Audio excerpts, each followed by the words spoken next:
Okay, so now that we know how the computer runs software and we understood how operating system works, let's get into understanding number system. This is important because computers use a different kind of number system than whatever human beings use.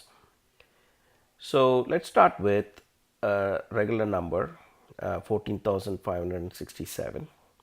I can write that as 10,000 plus 4,000 plus 500 plus 60 plus 7, right?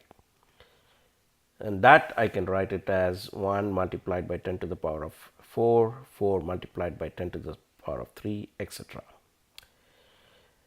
The point is that it looks like in our number system, any digit higher in order is actually a representation of some power of 10, correct? And that is really because that we have 10 symbols that we use as combinations, right? So the only number of symbols that we have is from 0 to 9, but they can represent any large value, and the way we do it is combining them into digits, correct? So that means that you can have any number system with a different set of symbols. Okay, so here is another system where there is 16 symbols. Okay, we say 1 2 3 4 5 6 7 8 9 includes 0, and then you have a in order to represent 10 11 12 13 14 and 15, we use a b c d e and f. If we have 16 such symbols, then 1 0 really represents 16, right? Then it goes on to 20, and then it goes all the way to FF instead of 99, 99. Since this in this new symbol in the new set in the new number system, we have the number until F, we put FF, and then it becomes 100.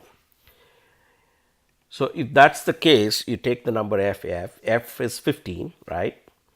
And when you say FF, now you take that 15 multiplied by 16 to the power of 1, the same way like we did before, and then plus 15 multiplied by 16 to the power of 0. Okay, so 15 into 16 is 240.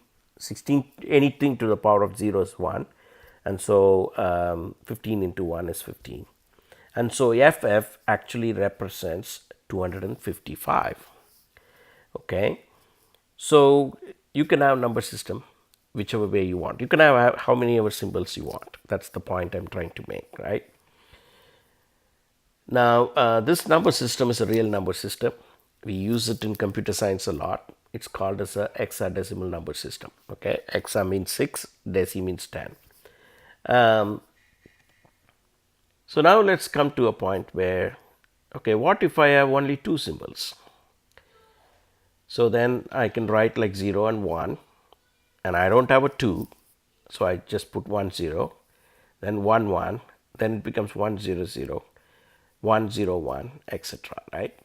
And in this case, what happens is if you take a digit, for example, 1 1 1, it's basically you multiply everything by 2. It's 2 into, that is 1 into 2 to the power of 3, 2 to the power of 2, and then 1 into 2 to the power of 1, and 1 into 2 to the power of 0.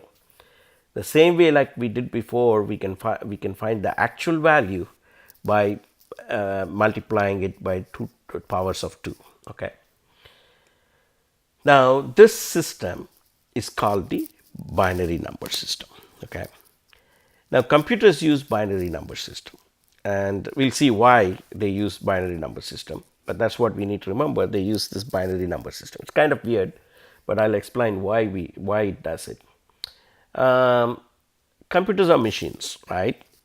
So when engineers started thinking about how can we make it represent numbers, I'll show you a simple experiment, right? So here is 4 bulbs. 2 of it is burning, 2 of it is not. And if I can put 1 for the bulbs that's burning and 0 for the bulbs that's not burning, then I get a number 1010. Now I'm going to use the binary number system, and I'm going to try to find what's the value of one bulb burning, the other bulb not burning, then other bulb burning, another bulb not burning, right? So the value of that is 1 multiplied by 2 to the power of 3 plus 0 multiplied by 2 to the power of 2, 1 again multiplied by 2 to the power of 1, and 0 multiplied by 2 to the power of 0. If you actually put them together, it's 8, 0, 2, and 0 and 2, right? So you add them together, you get 10, right? So the point here, what we can say is that a machine which can be represented in the form of wires or magnetic tapes, and if those machines have two states, an on state and an off state, then you can represent as much of numbers you want in that state, right?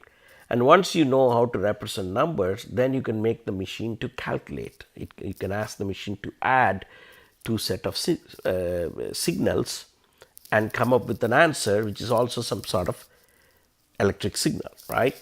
And that's how computers work. They use binary numbers because of the fact that computers can represent two voltages, right, as 0 and 1, or a lack of voltage and there being some voltage can be 0 and 1, and it can do calculations.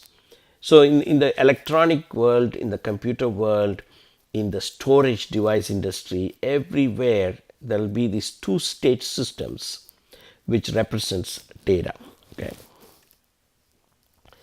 So now I just want to take 16 numbers and show you what's the decimal number, what's the equivalent binary number, and what's the equivalent hexadecimal number. This will be important for our next slide. So let's go. Okay.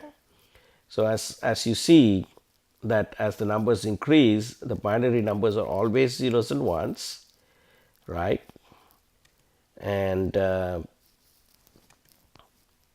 by the way, you can see that your 10 actually is 10. You see that? So let's go here. So the only point I want to make is this is basically the numbers that we saw in the previous slide. We are showing it in decimal number system, binary number system, and hexadecimal number system. Okay. But I want to show you that if you see the hexadecimal numbers, one hexadecimal number is represented as 4 binary numbers. You see that there are 4 binary numbers, and that's why I padded even the smaller numbers with zeros to show you that. And what has happened is that since in the very old days, programmers used to deal with these binary numbers a lot more than today. And for them, they wanted a shortcut to represent binary numbers, and the shortcut they found is an hexadecimal number. Okay, so if there is 4 digits of binary number, there will be one hexadecimal number. So therefore, think about it. If there is 16 digits of binary number, you can represent that with 4 digits of hexadecimal number. So when you're writing things in a paper or something, it's very useful to have this table. So generally we keep this table, and then if you have this table, you can represent any large binary number with these hexadecimal numbers. Okay. So now let's get to how instructions look inside the computer, because remember that computers, you can't use English words to say, hey computer, do this, right? It won't understand. It can only understand numbers. So every instruction is also a number.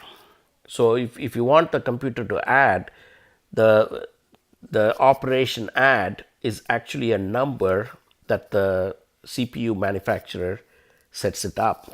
Okay. And then data is also numbers, right? So here I'll show you a simple set of 4 machine instructions to add 2 numbers. Okay. How do they look? And before I get there, remember that in the second slide, I think I showed you that, any temporary data gets stored in the register of the CPU.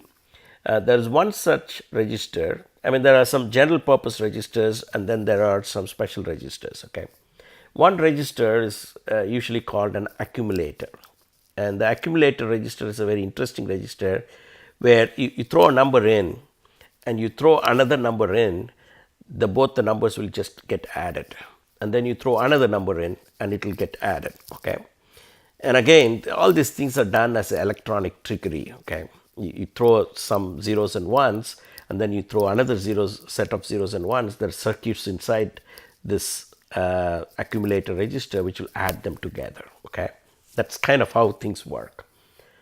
So keep that in mind, and that's what we are going to use that accumulator register to do some addition.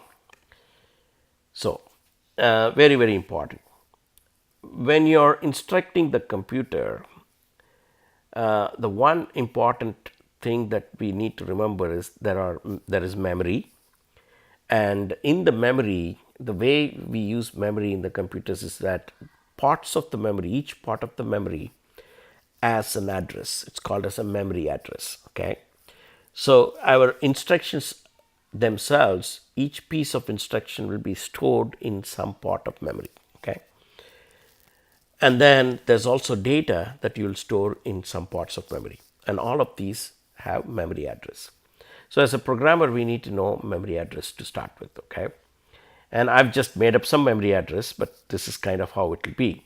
And just to, for our understanding, I also put the hexa memory address in hexadecimal number. Okay, so at this memory address, I have a instruction. Okay, and the instruction is 0010, and then there is, so the first 4 digits is actually the instruction, and then the next 12 digits is a memory address. Okay, so what I'm saying is a load data that is in the memory address 304 to the accumulator register.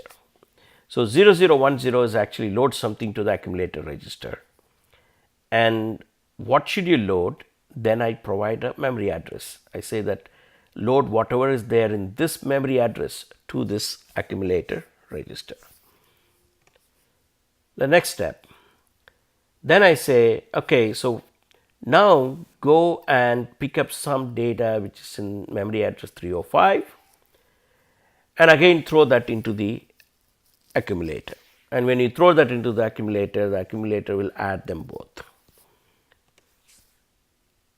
And the next one is that, okay, so now that there is some result in the accumulator, which is the addition of these two numbers, which is in these two parts of memory, now take the result and put it back into the memory address 306. And then the final one is halt the program. Okay. Now, of course, this will be overwhelming for you to see so many zeros and ones. And I also showed you that, I can take those zeros and ones. If you look at it, I'm converting that into hex code, which the programmers may write in their little paper, right?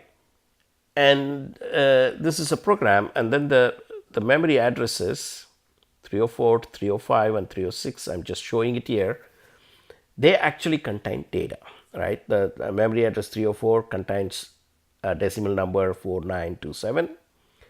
The memory address 305 contains a decimal number 31,226. And in the 306, before the program runs, there's nothing in memory. I showed it as 0000, okay? But after the program runs, it will have the results, which is 36,153, okay? I wanted to show you this, not that you should learn, machine instructions, but to show you how things happen inside the computer, okay?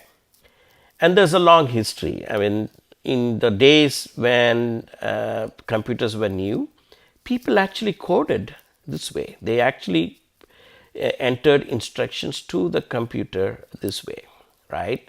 And they used all kinds of things like hexadecimal numbers to make their life little easier, but it was very tedious to instruct a computer this way. So any mathematical problem, they need to translate all those numbers into binary numbers, and then they need to understand that particular processor's instruction code and then cobble together a program this way. Okay, and programmers used to do this long before, like in 1940s. Okay,